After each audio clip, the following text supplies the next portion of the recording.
Video देखने से पहले हमारे चैनल को सब्सक्राइब करें। रात के लगभग 1 बज रहे थे। न्यू ईयर पार्टी खत्म हो चुकी थी, लेकिन जंगल की रात अब शुरू हुई थी। काला कद्दू और गोरा कट्टू दोनों हंसते बोलते स्कूटर पर घर की तरफ बढ़ रहे थे। उन्हें क्या पता था, ये रास्ता उनकी जिंदगी का सबसे लंबा रास्ता बनने वाला है। जंगल का रास्ता बिल्कुल सुनसान था, ना गाड़ियों की आवाज, ना इंसानों की, सिर्फ हवा और पेड़ों के पट्टों की सरसराहट। अचानक स्कूटर ने झटका लिया और अगले ही पल सब कुछ रुक गया। हेडलाइट धीमी पड़ी और फिर अंधेरा।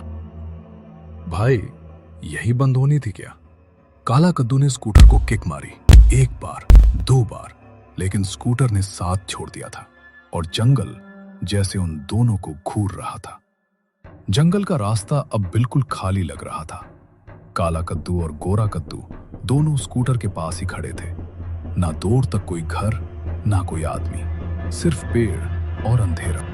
अब क्या करें?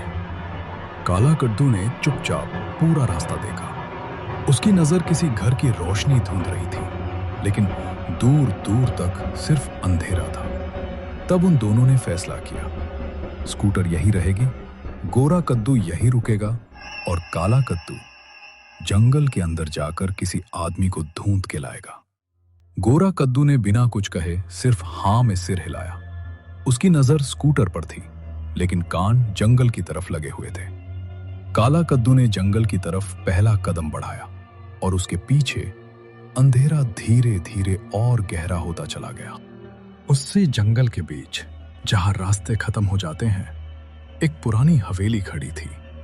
टूटी हुई दीवारें, झुके हुए दरवाजे और खिड़कियों से तपकता हुआ अंधेरा। हवेली के बाहर 2 साए खड़े थे, ग्रैनी और ग्रैंडपा। वो दोनों इंसानों को मार कर खाते थे और पिछले 2 दिन से भूखे थे। दोनों अंधेरे में खड़े थे। हवा उनके कपड़ों से टकरा रही थी, लेकिन उनकी आंखें सिर्फ एक चीज ढूंढ रही थी, इंसान। फिर बिना कुछ बोले दोनों ने अलग अलग रास्ता चुन लिया। ग्रैनी एक तरफ मुड़ गई और ग्रैंडपा दूसरी तरफ। जंगल के अंधेरे में 2 साए घुल गए, सिर्फ एक ही इरादा के साथ, किसी इंसान को ढूंढना, मारना और खा जाना। काला कद्दू जंगल के अंदर अकेले चल रहा था। पेड़ घने होते जा रहे थे और रोशनी पीछे छूट रही थी। उसने आसपास देखा, लेकिन दूर दूर तक कोई घर, कोई आदमी, कुछ भी नजर नहीं आया। कोई है यहां? उसकी आवाज पेड़ों से टकरा कर वापस लौट आई, पर जवाब में सिर्फ सन्नाटा था। काला कद्दू फिर आगे बढ़ा। उसे बिल्कुल भी एहसास नहीं था कि उसी जंगल में 2 और लोग भी घूम रहे थे। वो दोनों इंसान नहीं थे, लेकिन इंसान को ही ढूंढ रहे थे। गोरा कद्दू जंगल के बीच अकेला खड़ा था। स्कूटर वही की वही थी, पर रात और ज्यादा ठंडी हो चुकी थी। उसकी नजर बार बार जंगल की तरफ जा रही थी। काला कद्दू गया था, लेकिन अभी तक वापस नहीं आया। उसके दिमाग में एक ही सवाल घूम रहा था, इतनी देर क्यों लग रही है? चिंता धीरे धीरे उसके डर पर भारी पड़ने लगी और उसने फैसला कर लिया, वो भी जंगल के अंदर जाएगा, काला कद्दू को ढूंढने। गोरा कद्दू ने एक आखिरी बार स्कूटर की तरफ देखा, फिर जंगल की तरफ मुड़ गया। उसने पहला कदम आगे बढ़ाया और रात उसे भी अपनी तरफ खींचने लगी। काला कद्दू जंगल के बीच अभी भी भटक रहा था। उसने एक बार फिर आवाज लगाई, कोई है? इस बार भी कोई जवाब नहीं आया। ना कदमों की आवाज, ना किसी इंसान की, सिर्फ सन्नाटा। काला कद्दू ने आगे बढ़ना शुरू किया। उसे बिल्कुल अंदाजा नहीं था कि कोई उसे देख चुका है। जंगल के अंधेरे में ग्रैनी की नजर उस पर पड़ चुकी थी। वो चुपचाप खड़ी थी, आंखें टिकी हुई, जैसे शिकार मिल गया हो। ग्रैनी धीरे धीरे काला कद्दू के पीछे बढ़ने लगी। उसके कदम बिल्कुल आवाज नहीं कर रहे थे। काला कद्दू को अभी भी कुछ महसूस नहीं हुआ।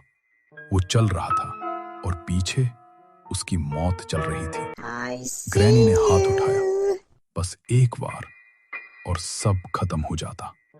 तभी जंगल में अचानक एक आवाज गूंजी, काला कड्डू। ग्रैनी का हाथ वहीं का वहीं रुक गया। वो चुप हो गई और अंधेरे में फिर से खुल गई। तुम यहां क्यों आए हो? मुझे तुम्हारी चिंता हो रही थी, इसलिए तुम्हें देखने आ गया। फिर उन्होंने फैसला किया, अब अलग अलग नहीं, दोनों मिलकर किसी इंसान को ढूंढेंगे। दूसरी तरफ अंधेरे के पीछे ग्रैनी खड़ी थी। उसके चेहरे पर भूख की मुस्कान थी। आज तो डबल पार्टी होगी, एक आज खाऊंगी और एक कल। काला कद्दू और कोरा कद्दू दोनों साथ साथ जंगल के अंदर किसी इंसान को ढूंढने लगे। उनके कदम आगे बढ़ रहे थे, लेकिन पीछे कोई उनका पीछा कर रहा था। ग्रैनी बिल्कुल चुपचाप उन दोनों के पीछे चल रही थी। उन्हें जरा भी एहसास नहीं था। ग्रैनी ने एक बार फिर हमला करने के लिए कदम बढ़ाया। तभी उसका पैर नीचे पड़ी लकड़ी की डंडी पर पड़ गया। आवाज सुनते ही गोरा कद्दू रुक गया। उसने इधर उधर देखना शुरू किया। वो धीरे से मुड़ा और अंधेरे में झांक कर देखा, लेकिन वहां कुछ भी नहीं था। ग्रैनी अंधेरे में छुप चुकी थी। क्या हुआ? कुछ नहीं, चलो ढूंढते। काला कद्दू और गोरा कद्दू एक बार फिर जंगल में किसी इंसान को ढूंढने लगे, लेकिन इस बार भी वे अकेले नहीं थे। ग्रैनी फिर से उनका पीछा कर रही थी। वो मौका ढूंढ रही थी और जैसे ही मौका मिला, ग्रैनी ने हमला करने के लिए डंडा ऊपर उठाया। तभी गोरा कद्दू उसने झटके से ग्रैनी का डंडा अपने हाथ से पकड़ लिया।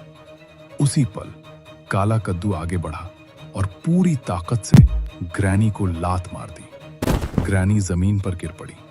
भाग! इतना सुनते ही दोनों ने पीछे मुड़कर नहीं देखा। वे तुरंत दूसरी दिशा में भागने लगे। काला कद्दू और गोरा कद्दू भागते भागते ग्रैनी से काफी दूर निकल आए।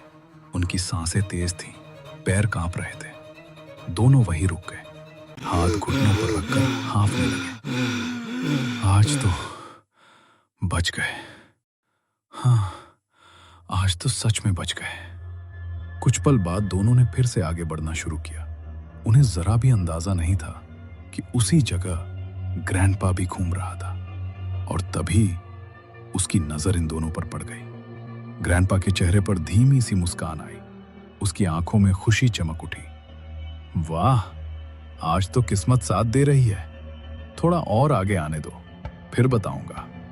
काला कद्दू और गोरा कद्दू बिल्कुल बेखबर आगे बढ़ते रहे। उन्हें नहीं पता था कि मौत उनका पीछा कर रही है, और तभी पीछे से ग्रैंडपा ने अचानक हमला कर दिया। सब कुछ एक ही पल में हुआ। एक झटका और दोनों वहीं गिर पड़े, अंधेरे जंगल के बीच।